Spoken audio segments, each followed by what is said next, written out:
Hello, everybody. I introduced my sociology class to my dad here when we were talking about the sociology of aging and the social construction of aging.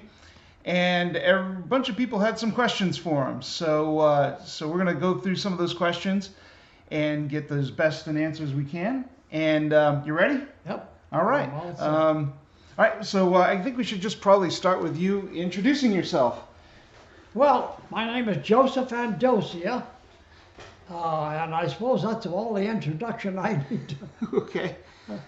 All right. So you want to just get into the questions? Might as well get to the questions. All right. So one student asked, what was your life when you were in high school? So I guess that would be 1930s. Yeah, 1932 to 1936. Would that be about right? Yeah, about that time. All right. What was it like?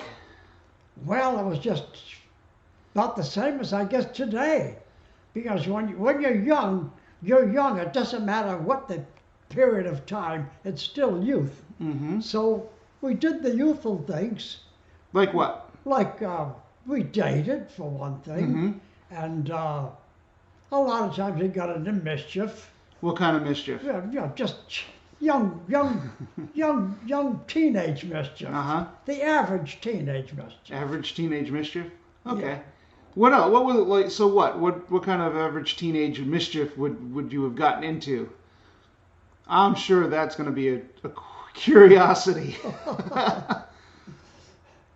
Well, see, my early life was a whole lot more complicated than most kids my age. Mm-hmm. I had a very, very complicated existence because, well, you know, Michael, I can't explain it, but it's extremely complicated. So a lot of the mischief I got into was probably trying to deviate from the complications of my life. Sure. Okay. So, all right. So then another question is, well, what are some of the things that you've seen in your life? You were born under Woodrow Wilson, right? I was born, yes, I was born under President Woodrow Wilson. Yeah. So what are some of the things that you've seen that kind of stand out in your mind in this last 103 years? Some of the things that stand out? Yeah. Well, I suppose I was always interested in politics from the time I was a youngster. And the most interesting things have been the political campaigns. And I made it a policy to learn to separate the truth from the politics. And I realized at a very early age there's a difference between politicians and statesmen. The statesmen, we revere the statesmen. The politicians, we look at them kind of askance. So what's an example then? What's an example of that? An example of that? Yeah. Who have been the statesmen that you guys have revered?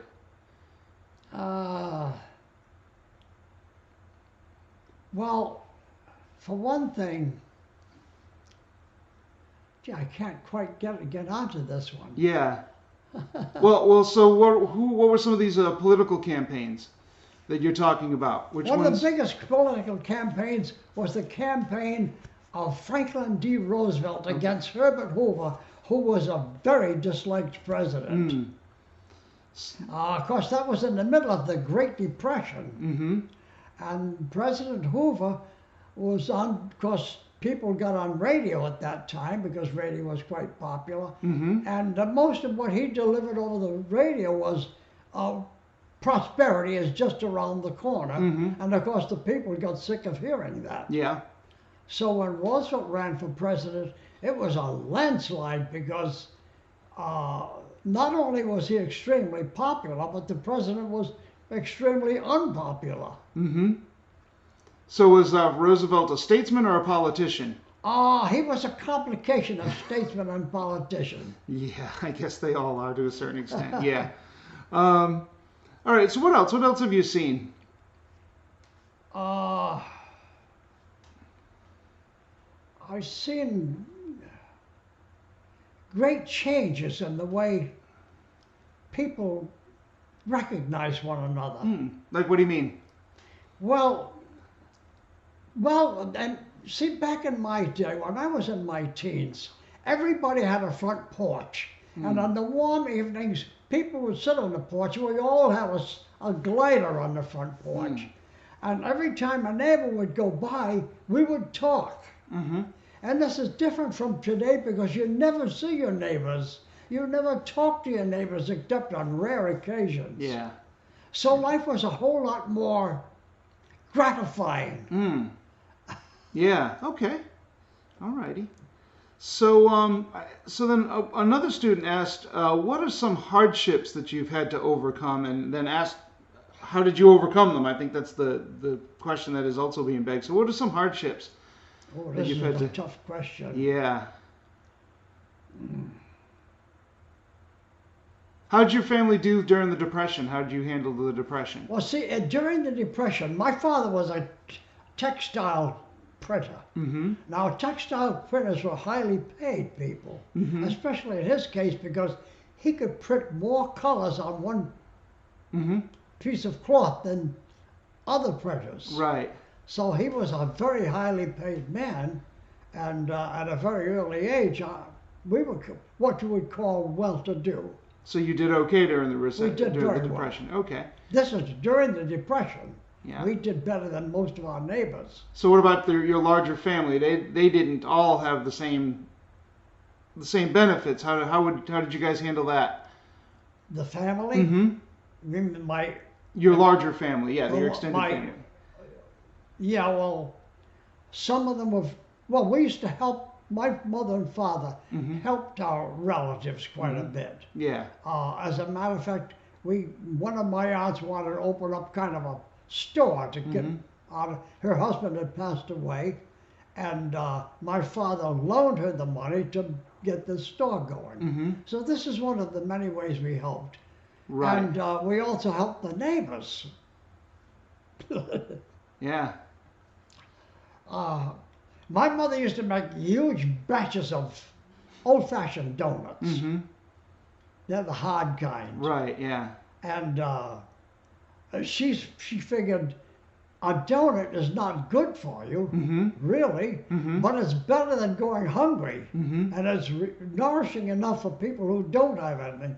So we would take these big baskets of donuts and go around the neighborhood passing them out going house to house and passing them to our poorer neighbors. Mm-hmm.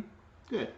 So what are some other hardships that you face that you can help? Because I know that some of my students are, they're going through their own hardships and they want to know how you did it. From the How'd you age get of here? 14, Mm-hmm. because as you know, Michael, Mhm. what happened to me at 14, Mm-hmm. it became quite a hardship. But Mm-hmm. we can't talk about it. Right. So, but it was I had extreme hardships from the age of 14 on until, well, forever. Mm-hmm. Right. And how did you overcome them? Or did you overcome them? No, No? no, So never overcame them How do you get by? How do you deal with it? because I ignore it now. You ignore it? Okay. What about as you got older? What are some hardships that you experienced as you got older? Like the same hardships continued as Yeah. I got older. Uh-huh. But in family life, there was no hardship. Uh-huh. My association with others were of no problem. Mm-hmm. But I had this other. Yeah. So what are the good things that have happened to you? Let's get away from the hardships. What are some of the good things that have happened The to good things that happened is that I was very generally accepted by most of my you? Mm-hmm. fellow students. I was quite popular. Good. Yeah. That made it much nicer. Yeah. Absolutely. Uh-huh. What are some things that you've accomplished in your life? I know I'm kind of deviating from the script here, but This is a tough one. uh-huh. Well, I did manage 1 year of college. Mm-hmm. I also, that's hard to say this. Mm-hmm. Well, I was handed a book on teaching. Mm-hmm. The same book that was used at the Rhode Island School of Education at the time, which later became the University of Rhode Island. And I went through the book and I passed all the examinations for it. And it came in handy in later life. Good. What about later in life? You started a union. Started what? A union. Well, yes, in later life, I started a union. I worked for the government, and I started a union. I didn't start the union. The union was already started. It was called the National Association of Government Employees. I became interested, and I started a local. And the local became, well, the local became so numerous that we obtained what was called, what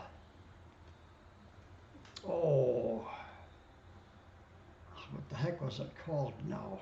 Some kind of status. Well, it amounted to the fact that we had the right to negotiate with management for fair Collective play. bargaining rights. Yeah, Okay. All right. bargaining rights. Right. Yeah. So, all right. What is some advice you'd like to share about how to live a good life? How to live a good life? Always be calm. Try your best to be as calm as you can at all times. Always plan ahead.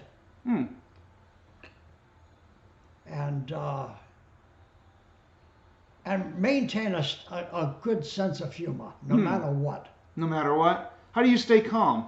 Stay calm? Yeah. How do you do that? Well, I was taught to stay calm one time by putting the edges of all my fingernails together and holding it. Oh, yeah? And thinking of nothing but that. Show me. When things are rough. Just put it. Oh, okay. Like this. And that helps you stay calm? It does. Oh, okay, cool. Because you concentrate on nothing but holding them together. And don't let anything enter your mind for that. That's like meditating. It's meditating. Okay.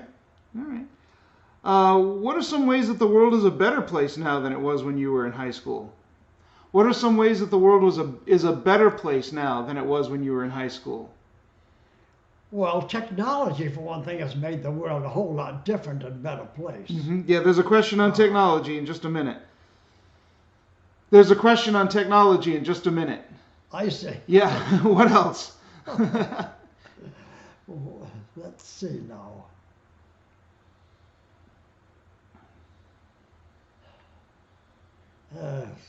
That's a hard question to answer. Yeah, it is. Let's see, what the question again? The question was, what are some ways that the world is a better place now than it was when you were in high school? It's hard to say that the world is a better place now, but through technology, it probably is. I don't think the world is a better place. The world is what it's always been. What is that? How is that? It means that you live your life and you struggle to maintain an equilibrium. And it's the same in every generation. So that doesn't change. Okay. So then maybe this question you've already answered a bit. Then it says, what are some ways that the world is a more challenging place than it was when you were in high school?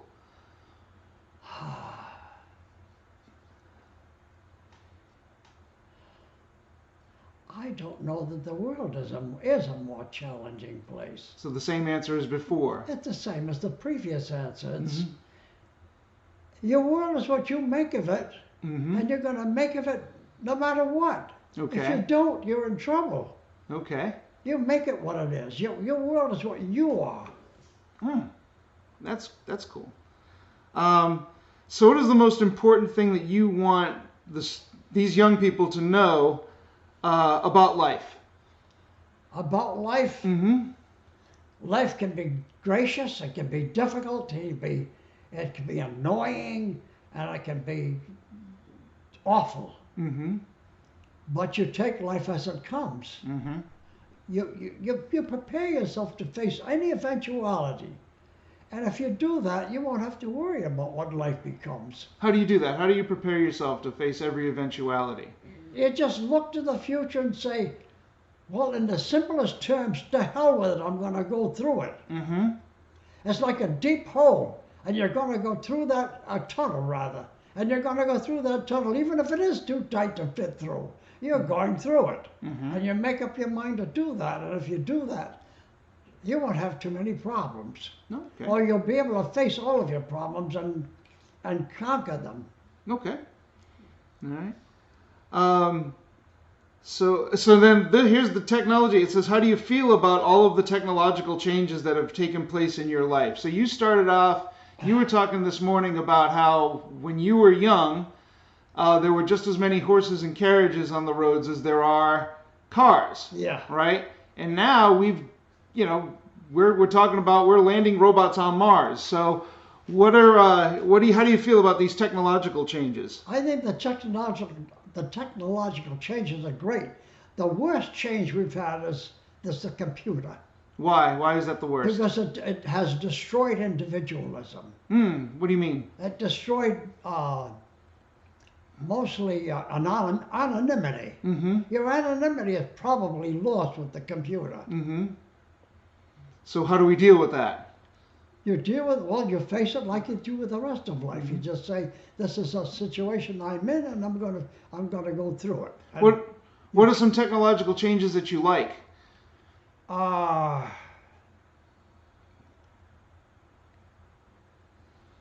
Let's see.